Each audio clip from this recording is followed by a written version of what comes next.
Bora lá, nação, para as últimas notícias do Flamengo. Vamos analisar aqui a imprensa esportiva falando sobre a preparação do técnico Tite, o que esperar do técnico Tite. Inclusive, nesta segunda-feira já tem a apresentação do Tite no Flamengo e a preparação dele para a partida contra o Cruzeiro, que inclusive empatou neste sábado contra o Cuiabá por 0-0. Cruzeiro que não está vivendo um bom momento e tem a expectativa da estreia do Tite no comando do Flamengo nessa partida que será nesta quinta-feira. Vamos analisar tudo isso no nosso canal. Já chega explodindo o dedo no like. Se você ainda não está inscrito, eu convido você a fazer parte aqui do canal Meu Mengão React, porque aqui todos os dias temos notícias e informações do Flamengo para vocês, tá bom? Vou deixar os créditos aqui ao canal ESPN, aqui ao canal da Band, link na descrição como créditos. Vamos então para as notícias do Flamengo. Tite! No Flamengo, Tite chegou com o desafio de devolver ao rubro-negro a confiança para voltar a conquistar títulos.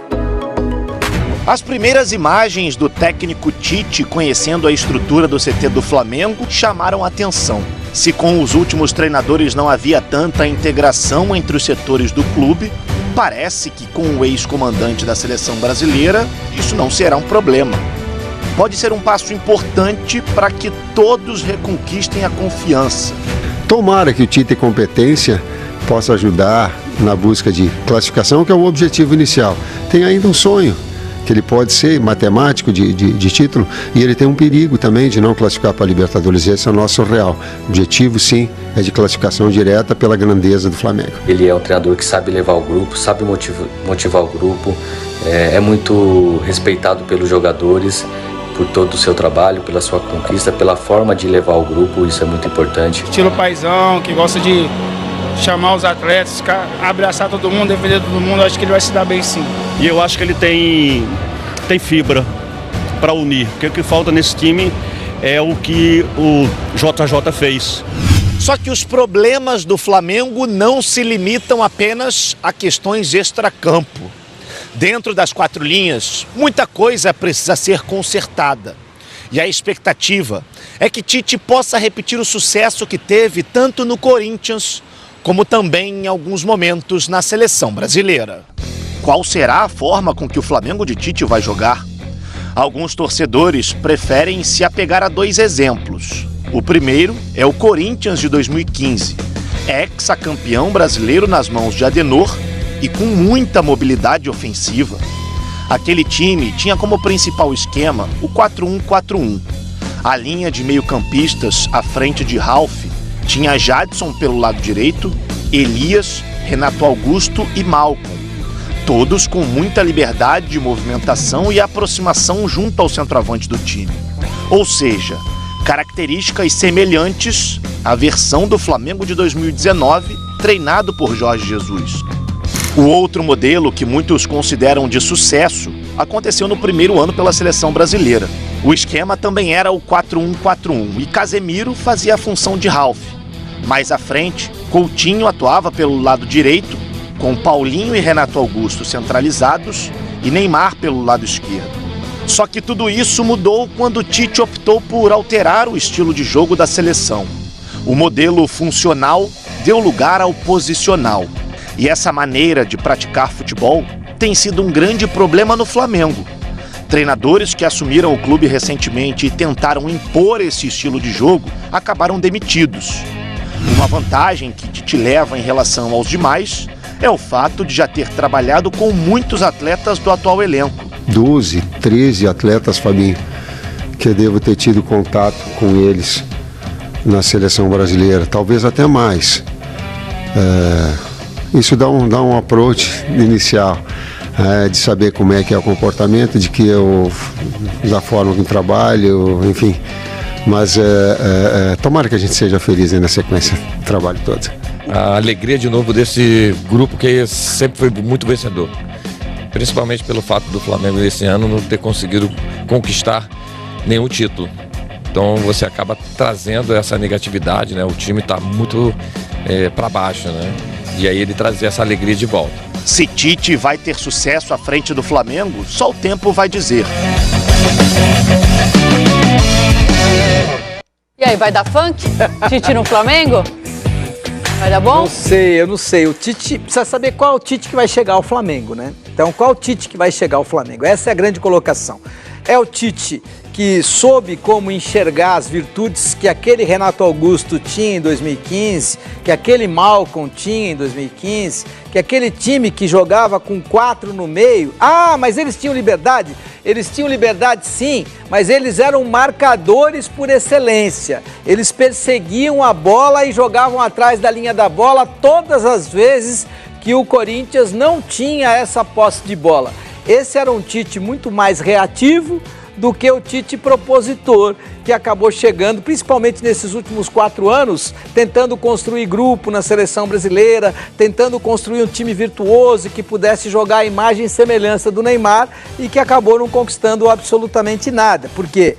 Porque quando jogou Copa América, decisão de Copa América contra o nosso grande adversário, que é a Argentina, o Tite perdeu a Copa América comandando a seleção brasileira, perdeu para a Argentina do Messi. Quando foi para a Copa do Mundo, na primeira passagem perdeu para a Bélgica em quartas de final. Na segunda passagem perdeu para a envelhecida Croácia em quartas de final. Então, precisa saber qual é o Tite que vai chegar. Eu espero que seja um Tite vencedor, um Tite virtuoso, um Tite que possa tirar as melhores características dos seus jogadores.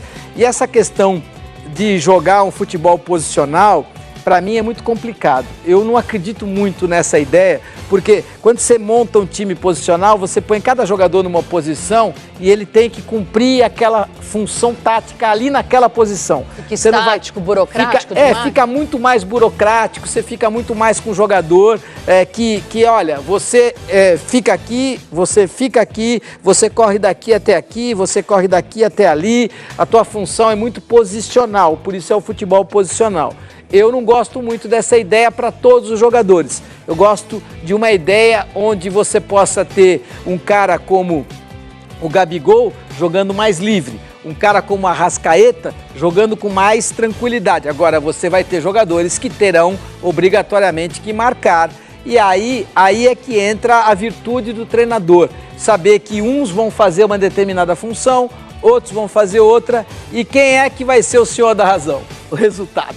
Deu resultado, você acertou. Não deu resultado, você é fraco. Bom, ele chega já com a bandeira branca de paz, né? Porque teve uma polêmica, a gente vai relembrar aqui. Mas antes, vamos dar uma olhada, então, na foto que o Gabigol postou nas redes sociais, cumprimentando o técnico Tite. Tá aí, ó. Seja bem-vindo ao maior do Brasil. A postagem do Gabigol, que foi convocado pelo Tite para a seleção entre 2018... Faz tempo que não tá jogando nada, hein? Exatamente, entre 2018 e 2022. Mas aí ele ficou fora das Copas do Mundo da Rússia e do Catar. No ano passado, durante a festa do título com o trio elétrico no centro do Rio de Janeiro, em comemoração aos títulos da Libertadores e da Copa do Brasil, rolou ali uma indireta que começou com a torcida, com gritos de "Ô Tite, vai nananã, o Gabigol não precisa de você".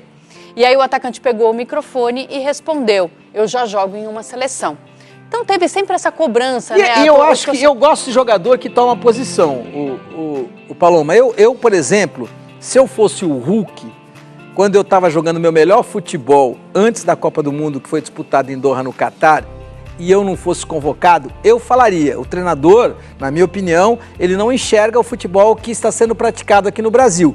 E ele, por não enxergar, talvez ele não tenha competência de ser técnico da seleção brasileira. Eu falaria. Se eu fosse o Dudu, do Palmeiras, jogando o futebol que o Dudu estava jogando, o futebol que o Dudu sempre jogou, por isso é o jogador mais bem pago do futebol brasileiro, e o Abel Ferreira enxerga muito isso, eu falaria. Eu não tenho medo nenhum de vir a público depois da convocação definitiva, onde eu não sou lembrado, onde eu não sou convocado, e dizer: olha, eu pratico um futebol solidário, coletivo, importante, que quando precisa de 1 contra 1 eu tenho muita entrega, eu fisicamente estou no meu auge, e se o treinador não enxerga assim, na minha opinião, o treinador é incompetente para estar à frente da seleção brasileira. Mas eu vou torcer muito para essa seleção e vou torcer muito para que os que lá estão possam bem representar o Brasil. Mas eu não posso ficar confortável com a ideia de eu estar jogando o futebol que eu estou jogando.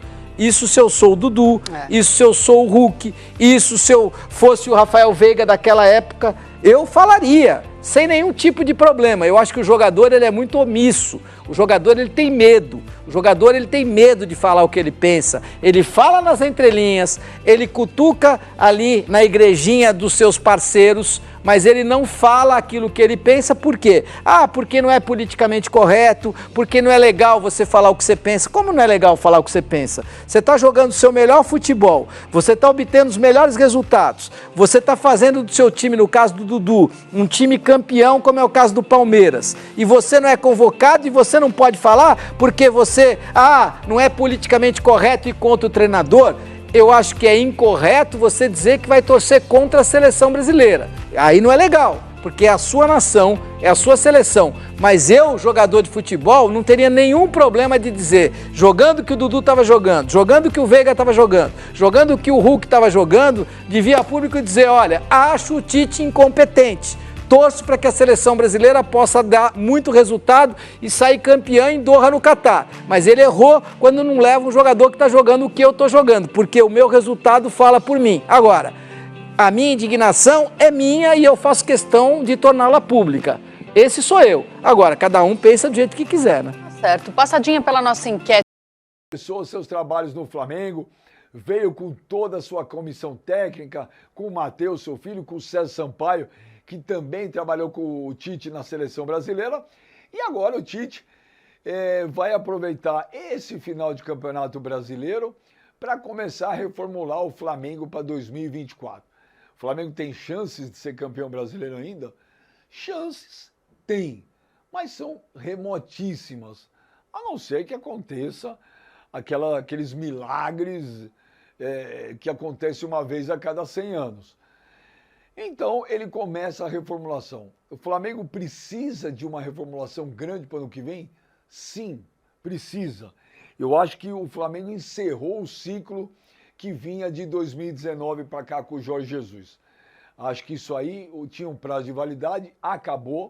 O Flamengo precisa renovar. O Flamengo tem alguns jogadores que já estão há muitos anos no clube, alguns jogadores já com uma idade avançada, e o Flamengo vai precisar se renovar. Tem que renovar. E, sob o comando do Tite, o Flamengo tem muitas possibilidades, muita chance de melhorar muito, de ter um ano de 2024, talvez, não acredito que seja igual 2019, porque aquilo foi uma coisa totalmente fora da curva, mas o Flamengo tem condições de fazer uma baita temporada no último ano de gestão do Rodolfo Landim. Basta dar autonomia ao Tite, que acredito que terá, porque todo treinador que chega no Flamengo tem autonomia. O Tite, como eu já falei antes, é um cara de um dia a dia muito bom. Todo mundo gosta do Tite dentro de um centro de treinamento, desde o porteiro até o melhor jogador do time. Ele vai precisar resolver essa situação com o Gabigol também, mas o Tite é um cara muito maleável, muito flexível. Então, precisa da reformulação? Sim, mas na mão do Tite tem grande chance de dar certo. Então tá aí, nação, essas foram então as últimas informações do Flamengo. Vamos ver o que vai acontecer daqui pra frente, né, com essa reformulação que vai acontecer.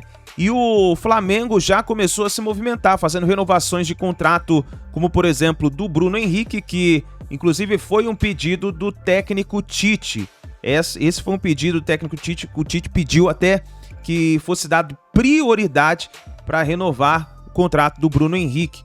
E saiu ontem as notícias dizendo que esse contrato será, o Bruno Henrique vai ganhar 2 milhões de salário, isso contando salário com luvas, e também 2 anos de contrato. E o agente do Bruno Henrique já até avisou ao Palmeiras de que o jogador vai ficar no Flamengo. E tem a renovação ainda do Everton Ribeiro e do Gabigol, que foi pedido do Tite. A gente não sabe ainda o que pode acontecer, né? Vamos ver o que vai acontecer. E o Flamengo, o elenco do Flamengo, ele se reapresenta nessa segunda-feira às 2h30 da tarde. Inclusive, a apresentação e a coletiva do Tite será no mesmo horário e não vai afetar a programação, pois os jogadores farão atividades na academia antes dos treinos com o técnico. Então, o Tite ele ia ser apresentado na terça-feira, mas adiantaram a apresentação dele para segunda-feira, no caso amanhã, às 2h30 da tarde. Os jogadores também se reapresentarão no Ninho do Urubu, então o treino amanhã do Flamengo será na parte da tarde, tá bom? Então essas foram as últimas informações do Flamengo. Deixa o seu like, se inscreva no canal e a gente se vê no próximo vídeo.